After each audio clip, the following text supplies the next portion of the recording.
So, what do we have here? It's a human, ma'am. That much I can see. What is he doing there? Lying on the floor unconscious, ma'am.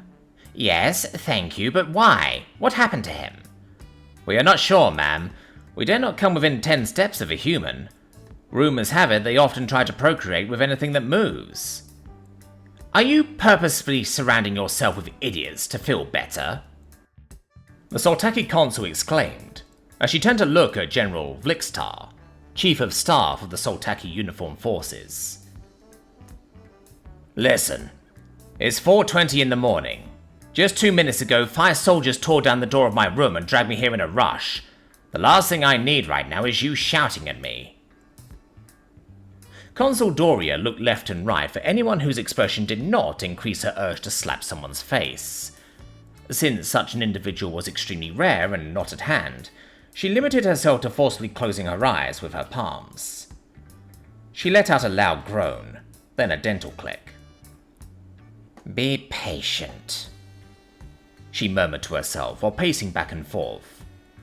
Why is that human lying unconscious on the floor at 4:20 in the morning, and why was I called here?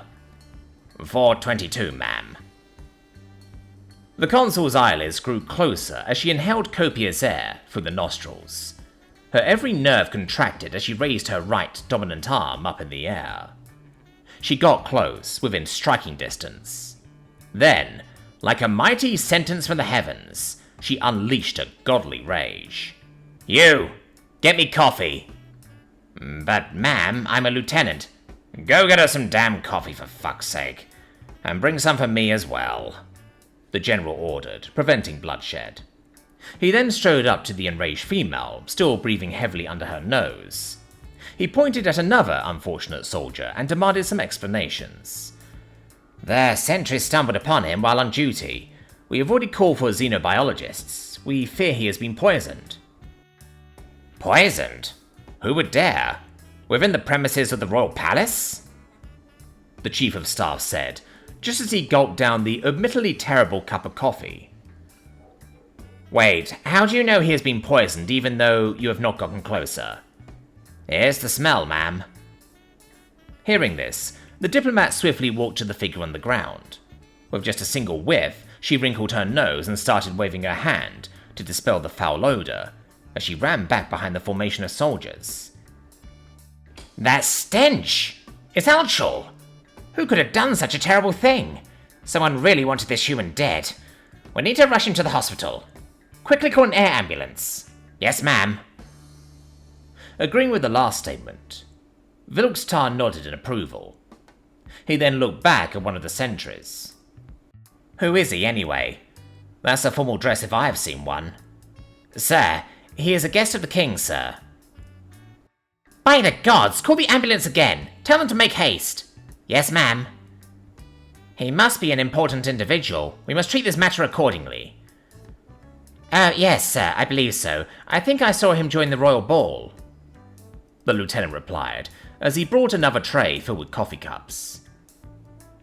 So, he is Grand Admiral Wyrene, of the Human Astral Navy. Fucking what?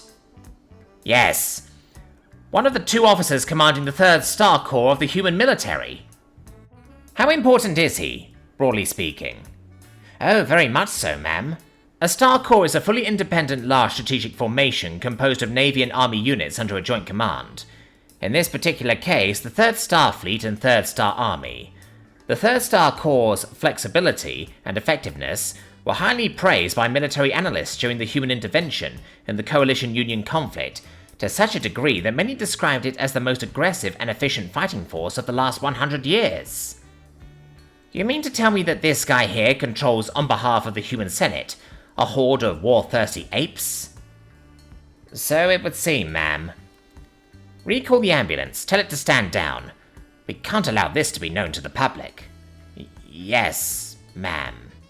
Right. Awesome. Do me a favor and leave us some space to talk it out, will you? As the lieutenant and his men stepped away from the two, the consul and the chief of staff stood alone before the senseless human. They tried thinking of a way out of it, growing desperate by the minute. The fuck do we do now, Vilkstar? Stop looking at me like it's my fault. What do you want me to do? Give him a passionate kiss to wake him up? If word of this reaches Earth, we are screwed. Can't we hide him or something? Hide him? How? Where?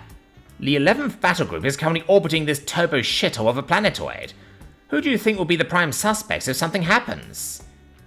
I don't know, Vilkstar. You are the chief of staff. Can we blow them up while they are searching their ballsacks to buy some time before reinforcements arrive? I'm sure I could rally some support within the galactic community. My beauty is pretty popular around the galaxy. Doria, have you gone mad? Do you really wish to be railed in the back by hundreds of magnetic accelerator cannons that badly? We stand no chance against a single Terran battle group, let alone one of their star corps, and there's 26 of those. As the discussion continued, a group of doctors appeared from a door at the end of a comically long corridor. Spurred by the emergency and the soldiers' bayonets, they ran toward the two. Noticing their approach, the lieutenant pointed to the group. Sir, ma'am, Dr. Dim's team has arrived. I have my own eyes, thank you. Breathless and panting, the doctors immediately got busy. They surrounded the human, and like a secretive cult started whispering enigmatic phrases into each other's ears. Some moments of anxious wait later, the 5 physicians fell silent and, after nodding to each other, they took out a whiteboard on wheels from God knows where and formed a line. As if they were about to present a poorly made PowerPoint, they elect a speaker for the ancient ritual of passing clip notes around, until one gives in. After an extensive group observation, we have come to a consensus, contributed by all in an equal manner, that given the subject state, as noted by the team, our investigation was led to suspect that, reaching a unanimous conclusion... Please do something about it, Doria murmured, looking at the lieutenant. He stepped up, snatched the file from one of the doctor's hands, and cleared his throat. This sheet is blank. A loud collective groan came from the audience as the consul and the general rolled their eyes and let loose of their stiff posture. Some threats and names were all Dr. Dim needed for a concise report. The Grand Admiral has ingested large quantities of alcohol. Doria needed to be tackled and physically lifted by 2 soldiers to prevent her from grabbing the unholstered handgun of Vilkstar. Receptive to the situation, the doctors resumed the circle formation around the human to continue their observations. We are unfamiliar with human physiology, but we have reached out for a second opinion. We managed to contact a distinguished board of medical experts easily accessible on what humans call the internet. What did they say? Dozens of replies came within a few minutes, but we focused on the one with the most interactions. It said, and I quote, "He will be fine." What? That's it? What about the other answers? I'm afraid some experts might have misinterpreted the situation as a popular reply, said, and I quote, "Give him hovercar keys immediately." The audience limited themselves to nodding in confusion. Another such answer to our question made us realize how limited our medical knowledge must be, as none of us understood what they meant when one luminary addressed us as, and I quote, "Space Net." Sir, big trouble, a guard interrupted, screaming and running towards the group. Now seated on plastic foldable chairs as a consequence of the tiring speech. What is it, Private? Annoyedly growled the lieutenant, interrupted from investigating accurate human translations and interpretations. Human Praetorian Guard, sir. They are looking for the Admiral and suspect him to be here. They threaten to tear down the door if we do not let them in. Lieutenant, go buy us some time. As much as possible. Left alone, Doria and Vilkstar start arguing in front of the line of doctors, who do not dare to utter a word. The fuck do we do now, Doria? Any ideas? Just say we found him like this. That's exactly what happened. Yeah, sure, of course. That's what you would say. The only problem is that, unlike what happens most of the time, you will not take it up the ass for this. I will. I am in charge of whoever is in charge of the bastard who had to keep an eye on him. Oh, come on. There's 3 grades of separation from you. I think that you, as a diplomat, should go out there and explain that it is not our fault that one of the most important people in the human military has his belly full of a Tier 1 poison. Yeah, very convincing. You would excel as an ambassador, really.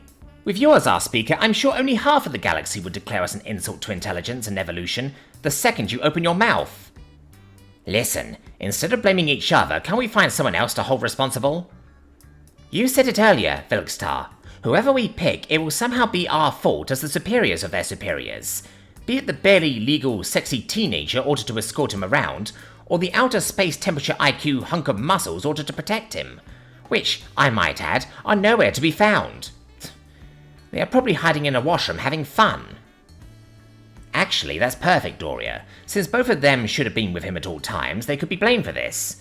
The best outcome would be for humans to be somehow used to alcohol, since their puberty, as a result of socio-economic context, that encourages possibly detrimental group behavior to provide the subject with social status and acceptance by its peers. A practice that, instilled since youth, can develop into a more or less severe abuse of such substance, possibly causing the subject to become addicted. But that's just too unlikely to be true.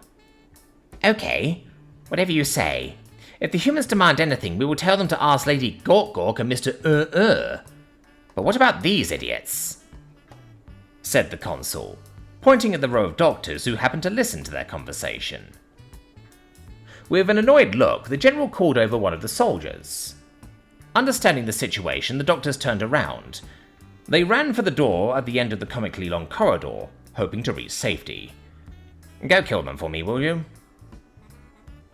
Moments after the door at the end of the comically long corridor shut close, as the soldier left to pursue the witnesses, another door on the opposite side of the comically long corridor was blown wide open, as a group of human military policemen made their way in, followed by the lieutenant, still trying to entertain them. There he is, sir. Once they got closer, a man in a sharp navy uniform stepped forward. He looked down at the admiral with a disappointed look. Petrified, the chief of staff was about to fold and spill out everything that had happened thus far. Fortunately for him, the human spoke first. Grand Admiral Wyrene, Captain Raff, reporting. We are here to pick you up. The words did not seem to reach the officer on the ground. The captain let out a loud sigh and then looked around. The men behind him gave him the classic Lance Corporal shrug as he turned to face them. This damned...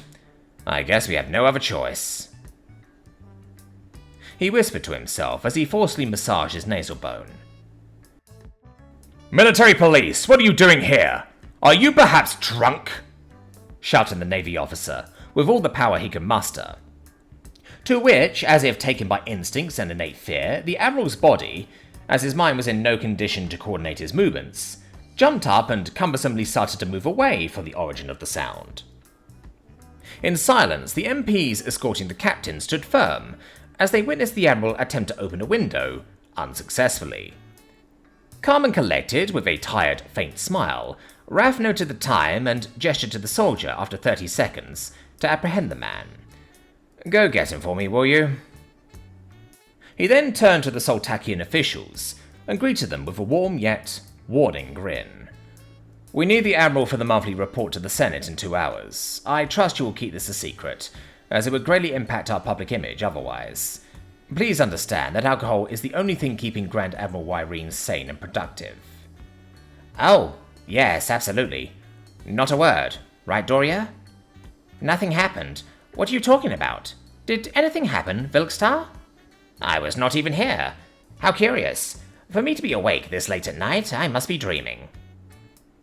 With a slight smirk, Captain Raff turned around, pacing behind the soldiers, carrying the Admiral away. I'm afraid there might be a lot of alcohol spilled around. Be wary not to slip.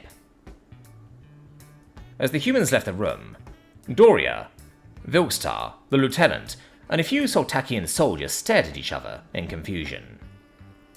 Let's all pretend the last 30 minutes never happened, because if anyone... Fuck you, Vilkstar! Don't drag me into this! The hell you mean now, Doria? He said you need to be careful. How was he not referring to you as well? You were mere steps from him. Yes, but he said you while he pointed there. I was here. You stupid bitch, you saw the whole thing! Like everyone else in the room, how are you exempt? I, unlike you, am a consul, a diplomat. Therefore, I have diplomatic immunity. Let's see if you still have an immune system after I'm done with you. The two had not realized that the other Soltakians had already left the premises, possibly to reach the nearest spaceport. Meanwhile, the humans were sitting next to a landing pad. As they waited for the shuttle to land, the sober officer spoke on the radio. First Class Star Captain W. Rath here. We have the Grand Admiral. Any progress there? Copy, sir. We are still searching for the Grand General. The last time she was seen at a casino. She fled the scene after betting a light cruiser on green and winning. Colonel Oscar and his men are currently in a rush to find her before the mob's goons, but the city is quite large, and given her expert qualifications, this could take a while. In less than 2 hours, I want her ass in the conference room. Make it happen. Yes, sir. Every single fucking month, murmured the captain as he lit up a cigarette.